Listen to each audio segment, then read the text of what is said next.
Listen, I get it. You are super pumped. You're super excited to get your Etsy shop open, and then crickets, no sales. You want things to move faster. You want to get sales. You want to get traffic. You want to meet your goals, your revenue goals. You want to get that extra cash for maybe an extra vacation, whatever the case may be. Things are just not going as fast as you want them. Honestly, things do move a lot slower, usually for most people, but there are certain things you can do in your Etsy business to accelerate your growth and accelerate your sales. Today, I want to give you 5 of those things, 5 ways to accelerate your Etsy business. Let's go.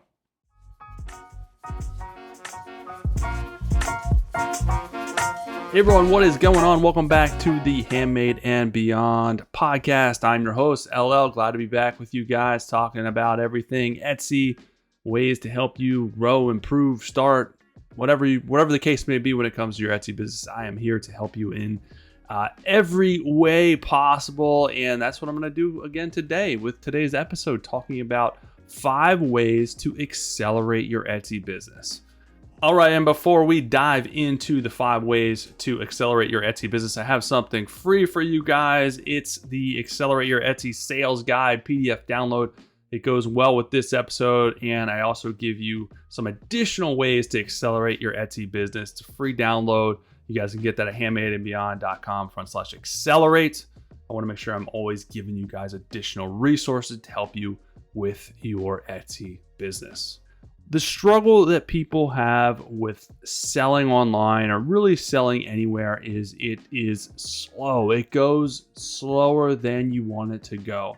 We are a fast-paced society. We are an instant gratification society. We want things to happen fast. We want things to happen same day, next day. And if it doesn't, what happens? We lose interest. We lose interest in what we're doing. We try to find the easy way out. And to be honest, with running a business, if you're looking at it the right way, it is not going to be easy, and it's usually not going to be quick.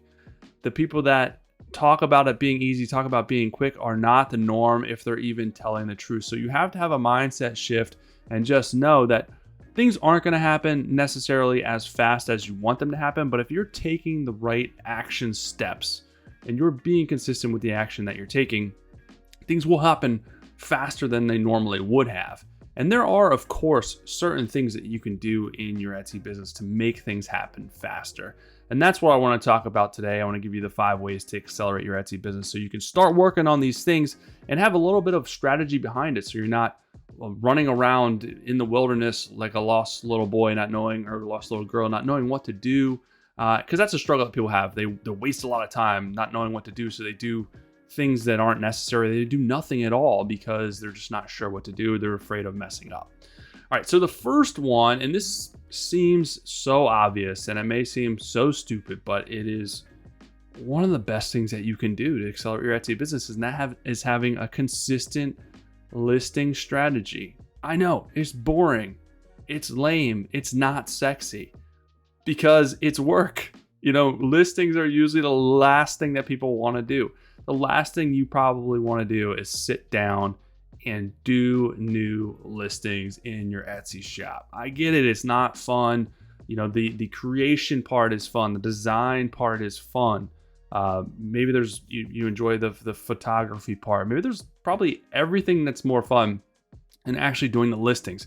People struggle with this across industries, across selling platforms. I know I know a lot of sellers on eBay, and they have a lot of stuff to list. It's just like pulling teeth to list the stuff, because that's the last thing you want to do. You like going and sourcing the stuff, making the stuff, getting the stuff.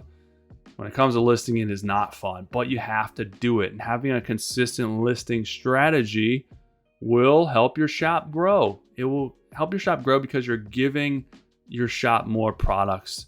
The more products you have, the more keywords you have, the more potential to be found you have. It is doing that. Is also giving the algorithm more data to work with. You're feeding the algorithm more data about what you're selling with the keywords and the categories and the niche. So the algorithm will do a better job sending traffic your way the more information you give it. And the third thing that happens is it gives you more data to work with. You put more out there, you put more listings out there, you will have more data to work with because you have more stuff to look at. You can tell what's going to start to sell, what's getting visits, what's not getting visits. That's information that you're not going to get if you only have 10 products out there. So you're not going to open your shop and have hundreds of products. And it's not necessarily a good thing to open your shop and put up all your products right away. You want to list them consistently over time. But that's something to set goals, set a consistent listing strategy to list a certain number per week of listings. And then you break that out into days. Which days do you want to list? Maybe it's Monday, Wednesday, Friday. Maybe you want to list 3 listings each day, or 2 listings each day, or 5 listings each day. Whatever it is, track it, manage it, do it every single week to consistently grow your business over time. And the effects of that will certainly help you accelerate your business forward. The next, number 2, second way to accelerate your Etsy business, and this is kind of a piggyback or the next logical thing when it comes to your consistent listing strategy, is release product lines. Don't release one-off products that are not related. Think of your shop as a shop that has niches and product lines, and it will help the algorithm again align you and be a player, be known for a specific niche within a product line. So don't release, if your niche is dog stuff, don't release one dog product. Release 5. Think of 5 similar listings or 5 related listings you can release that are all relevant to that niche. And that's going to tell the algorithm, like, okay, this person is going to be an expert, is going to be a subject matter expert or a selling expert in dog stuff. They're not just releasing one item. Also, when they're looking to categorize your stuff and send traffic your way, are they going to send someone that's looking for a dog related item to a shop that has 1 listing? Or are they going to send it to a shop that has 100 listings in that kind of that subject matter, that niche? So that's the way that it works. They're going to be more apt to send that customer to a shop with more of those type of listings because they're going to be more prone to find something that they like. Instead of just 1 listing, the chance of them liking it's going to be slim. If they have a bunch of related listings, chances are people are going to find something that they like. It's the same with big box stores. This stuff isn't everywhere. Household goods is together, toasters are together, blenders are together. Can you imagine how frustrating it would be if you went to a store looking for a blender and they had only one blender? The chance of you liking that is going to be very, very slim. If they have 10 blenders, you're going to find something that you like because you're going to compare and contrast features, benefits, costs, those different things. And you're going to be more apt to find something there than leave and go somewhere else. If you only have 1 of something, chances are someone's going to leave. They're going to bounce. They're going to go somewhere else. So it's twofold. It's providing more stuff for your customers and more information for the algorithm. So think about it like that. Those are the first 2. Number 3 is set up coupon codes within your shop, within the marketing tab to increase conversions. So you have the ability to set up coupon codes for people that add stuff to cart and for people that favorite your listings. And it's going to send that out within 24 hours and be like, hey, I noticed you favorite this. Come back and get 10% off. Come back and get 15% off. You can set up whatever percentage you want, preferably at least 10%. I don't think you can go. You may be able to go less than 10%, but at a minimum, it should be 10%. The higher, the better, obviously. The ads to cart will convert better. Those people will buy over the people that just favorite because they've taken an extra step. They actually added it to their cart. So those will do better. The favorites won't do as good, but you should still have it. It's free marketing. Etsy used to charge for it. They don't anymore. So just set it up. But you have to make sure that it fits for your margins. This is another reason why you got to make sure you have enough margin to run sales and coupons because it works. You will get more customers this way. But if your margins are super small and you can't afford to run sales and coupons, then it's going to be a much tougher battle uphill.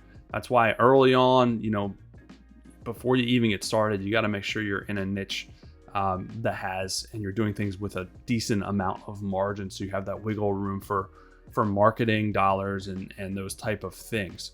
It'll just make your life a lot easier. So make sure you set those up to help with your conversion rates and help entice customers to come and buy from you. People love deals, they love sales. So help them love your shop with the sales and the deals. And that brings us to number 4. And this is something that a lot of people don't realize, and it's a pretty obvious one. But it's once you're really close to something, sometimes you don't think of the obvious stuff. So I'm here to help you think of the obvious stuff because I've made these mistakes and I don't want you to make the same mistakes. Pay attention to what's selling or getting visits. All right, as your shop grows, as you start to make sales, pay attention to what's selling in your shop and do more of what's selling. All right, don't try to reinvent the wheel and do something completely different. If one niche is selling or one subject matter is selling or you have a couple related products that are selling, do more of those products because your audience is telling you they want those things. So you're going to do variations of similar products, different ideas relating to similar products. You're staying within that niche because you're already learned that those things are selling. Those things are doing well. So do more of that. If you want more sales, do more of what's selling. Maybe you don't have sales yet, but you can see what's starting to get traction, what's starting to get visits in your shop. Start doing more of those. Maybe you're kind of missing the mark a little bit. People aren't pulling the trigger or there's just not enough time has been by because you got to wait. It takes a while to build up traffic. Sales don't come immediately, but start doing more of what's getting visits. So maybe you can move a little bit faster and maybe hit on something that people want that you're not quite there yet with your current stuff. Don't take your current stuff down, let it up there, but do more of, what's getting visits, and hopefully that'll help accelerate things even faster. So that's important too. And the last thing I have for you is do keyword research. This is one of the most important things that you have to do. And a lot of people, when they start a shop, they don't want to invest in tools such as Allura that has, SEO keyword research tools to tell you which keywords are bringing in sales, which keywords are bringing in traffic. And not only that, you're seeing the popular keywords that you can use and learn and continuously use in your listings. Because when you're starting out, you don't know, you're not familiar with SEO keywords, which ones are good, which ones are bad. So you're just kind of really starting off in the dark and just using things off the top of your head. And you can look in Etsy and look at competitors, but you still don't know which keywords are performing and which are not. You're going to get ideas, but you're going to have no data behind it. But if you're using a keyword tool such as Allura, you're gonna know. You can pull, gold beaded necklace. It brings in 50,000 sales, 50,000 sales a year. You're gonna know, okay, well, I'm gonna use that keyword. It brings in a lot of sales. So it tells you, and then it also gives you related keywords, the sales number, the visits, the favorites, all that stuff. So you can make data-driven decisions. You don't have to guess. And a lot of people they choose the route of guessing, and they just make things a lot harder. And if you're starting off, you're using keywords that maybe aren't good, your listings are going to dive bomb and your shop's not going to get sales, and it's going to be a snowball effect because it's hard to bring listings back once they start ranking bad. Once they rank poorly, they're not getting visits, they're not getting sales. The algorithm is going to kick them back to page 25. People aren't going to see them, so they're just going to perform worse and worse and worse. So then you're going to think that, okay, this isn't working, this Etsy thing doesn't work, I'm going to shut down my shop. When in reality, all you had to do was use a tool to see your keywords or what are the best keywords to use. Granted, there's still variables at play. People still have to like what they're seeing. The keywords will get you in the game, but your actual product and your pictures will actually get you the home run, will get you the W. So keywords will get you in the game, but you still have to have good quality products. But a lot of people don't even get in the game because they're not even using good keywords. They're not doing any keyword research at all. So it may not be fun, but it's the legwork that will really, really help you accelerate your shop. And again, if you want to try Allura, I'll put a link below. I always talk about it because I love it. It's a great, invaluable resource, and they do have a free trial. But that is it, guys. Those are the 5 ways to accelerate your Etsy business. 1, consistent listing strategy. 2, release product lines. 3, coupon codes, set up coupon codes. 4, pay attention to what is selling, let customers tell you what they want more of. Number 5, do keyword research. So if you do those things, I guarantee it will help speed things up at least a lot faster. than things are going now for you. Make sure you guys download the Accelerate Your Etsy Sales Guide at handmadeandbeyond.com/accelerate.